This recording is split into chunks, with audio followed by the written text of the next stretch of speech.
Welcome to episode 28 of Published. Today I'll speak with Greenleaf's Director of Production, Carrie Jones, about the process of seeking permissions to use already published content in your book. Welcome to Published, a podcast by Greenleaf Book Group, where we'll discuss the ins and outs of the publishing industry, from writing a book and finding the right publisher to gearing up for a book launch.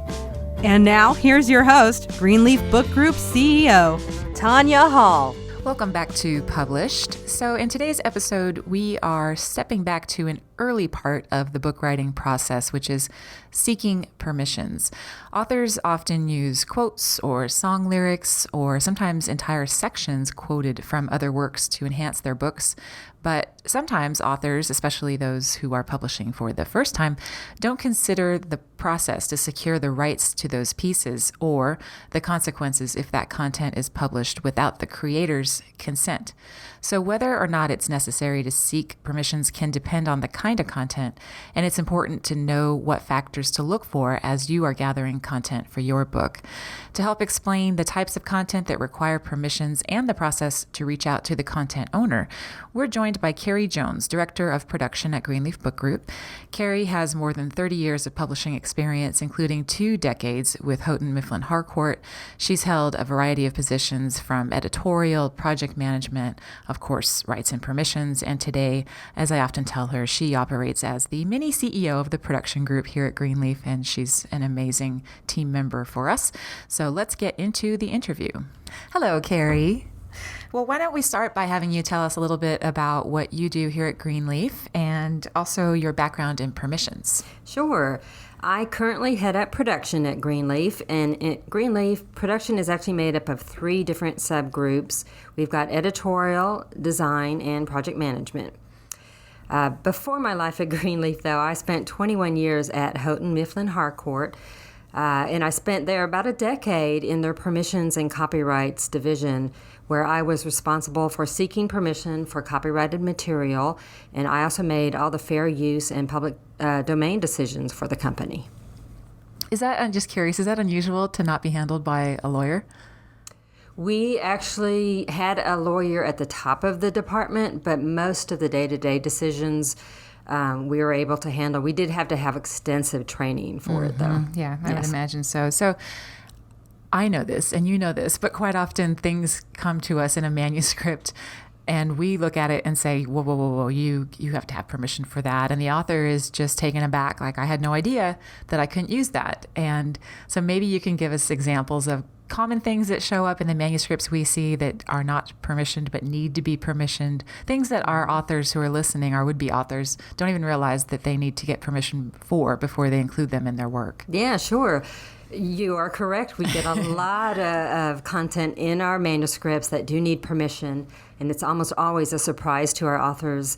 Basically, our best advice to authors is if you didn't create it, you should seek permission. So you should either create it yourself, or if you had somebody else create it, you should have a work-for-hire contract with them that gives you 100% control of the copyright, ownership of the copyright. So that said, though, there are 2 exceptions for content that doesn't need permission. So one is public domain, and the other is called fair use. So public domain material is anything that was written or created in the United States, it was before 1923, so it falls into the public domain. Current U.S. copyright law gives the author the right to own the copyright for 70 years after his death. So content is copyrighted for 70 years post-publication. Another aspect of public domain is any content that was created by a federal employee in discharging their federal duties, because we are the country of the people, so we own their work. Because my taxes paid for it. That's correct. The other exception to seeking permission is material that might fall under the fair use guidelines in the copyright law. And there's 4 general guidelines. One is the amount of material that the author is using.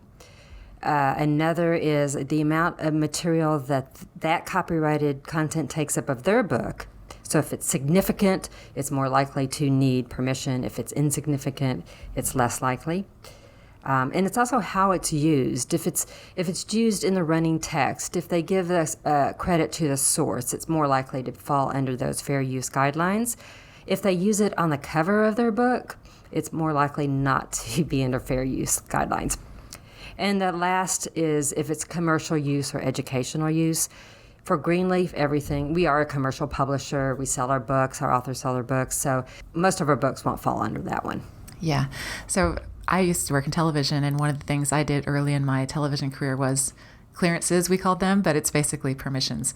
And it was for both external footage that we would use, like paparazzi footage, and images, just stills. But the little benchmark question that we would always ask is, could you tell this story without that piece? And if the answer is yes, it's probably not eligible under a fair use argument. That's a great idea. We should write that in our guidelines. Happy to help. So I'm thinking there are probably some common things that sneak in that people, I know of one right off the top of my head that people are always like, I have to get permission for that. Song lyrics. And I think that's one that surprises people all the time. Mm-hmm. Are there any others that come to mind that are just quick little, hey, let's throw up a flag for people who are listening? Yeah, it's funny. There's a lot of myths around what to get permission for and what not to. And we, even in today's times, we have authors that come to us and say, well, I found it on the internet, so it must be in the public domain. So there's a lot of that. Or they found it in Google Images, so it must be public domain, that type of thing. Mm-hmm. So that's a very common thing that we get. Okay. And if somebody is intending to use a bibliography, as we would say in some sort of a term paper, mm-hmm. and give credit that way, is that, it's a leading question, I know, but is that sufficient for permission? That is a leading question. So, yeah, the purpose of a bibliography is really to provide source information for the reader. It helps with author credibility. It's a great feature in a book. But it doesn't have anything to do with permission. So, you still do need to get permission for the content if it doesn't fall under those public domain guidelines or fair use guidelines. So it really does, it helps to footnote the sources so it's clear that you're not plagiarizing. So I do encourage bibliographies, but it's like apples and oranges. It doesn't affect the permissions. Yeah. Okay. So going back to the permissions themselves, what does that process look like? If an author is working on their own, maybe without the help of a publisher, what should they expect as far as obtaining the proper permissions? So first, I always recommend that an author uses a permissions researcher. It's a very complex field. People go to school to learn how to do it. Copyright law is very complex. That's why we have lawyers that we work with. Mm-hmm. So on the other hand, it is you can do it yourself. So the first step is to find the original copyright holder and find the original source, and that can be complex because there's a lot of anthologies that use material in it. So you have to do some research in that area. Another trick with that is that if you go to the copyright page in a book, you'll see the copyright owner listed on that page. So you might think, oh, it's by John Smith. I need to request permission from John Smith. But there are agreements, especially in traditional publishing, that the authors have with the publishers where they don't own the rights or they don't own the right to grant permission. So therefore, you have to go to the publisher and not the author. So it's complex, which is why we always advocate that the author uses a permissions researcher. The second part, though, let's say you proceed with getting permission, you've got the right copyright owner, you have to get the right terms in that contract. And for instance, if your book is going to be distributed not just in the United States, but you also want it to be distributed in Europe, you'll need to clear what we call worldwide rights. That's a tongue twister. The other thing, if your book is going to be but not just printed, but also an ebook, you'll need to clear print and electronic rights. And often the publisher might own the print rights, but not the electronic rights. So you'll have to go to two different copyright owners. So it's not an easy thing to do. And often not a quick thing to do. I think that's another aspect of this that can throw a project for a quick little curve. Yes, we've had some authors can wait for about 6 weeks. I'd say 6 weeks is a typical response rate, but we've had others that can have to wait for up to a year before they get permission. Mm-hmm. Yeah. So let's say we have someone listening who takes in everything that you've just said and concludes, that sounds hard. I'm not going to.